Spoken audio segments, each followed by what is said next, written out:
हुक्म आया कि इससे बचो क्योंकि ये शैतानी काम है, तो सहाबा किराम बच गए। और बचे भी कैसे मालूम है? अल्लाह के प्यारे नबी सल्लल्लाहु अलैहि वसल्लम पर जब यह आयत नाजिल हुई, सूरह माइदा की आयत नंबर 90, तो रसूलुल्लाह सल्लल्लाहु अलैहि वसल्लम ने एक सहाबी को भेजा और कहा कि जाओ मदीने की गलियों में ऐलान कर दो कि शराब हराम हो चुकी है। वो सहाबी गए और उन्होंने ऐलान किया कि ऐ मदीने के मुसलमानों, शराब हराम हो चुकी है। अल्लाह ताला ने शराब को हराम करार दिया है। प्यारे नबी सल्लल्लाहु अलैहि वसल्लम ने मुझे ऐलान करने के लिए कहा है।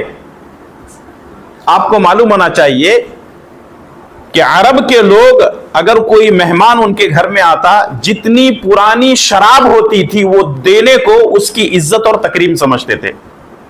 उनके पास 80 साल पुरानी शराब होती थी, 90 साल पुरानी शराब होती थी, 100 साल पुरानी शराब होती थी उन लोगों के पास।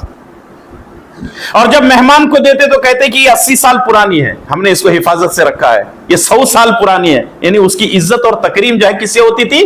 शराब से होती थी।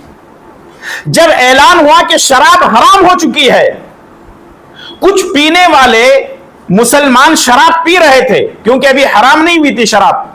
जैसे ही ऐलान हुआ कि शराब हराम हो चुकी है, तो उन्होंने अपने घरों के अंदर शराब के जो मटके रखे हुए थे उन्होंने रास्ते में, गली मोहल्ले में उंडेल दिया। सहाबा इकराम फरमाते हैं कि जिन जिन सहाबा इकराम ने अपने अपने घरों से शराब मटकों से बाहर रास्ते में डाल दिया, ऐसे शराब बह रही थी जैसे अभी भी पानी, अभी बारिश बरसा है। और कुछ सहाबा इकराम शराब पी रहे थे।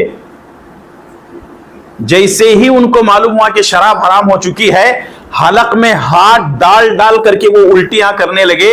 शायद कुछ देर पहले शराब हराम हो चुकी है और मैंने पहले ही पी लिया है, तो इसलिए वो अपने हलक में उंगलियां डाल डाल करके शराब को बाहर निकालते हैं कि कहीं अल्लाह ताला के पास मैं मुजरिम न ठहरूं।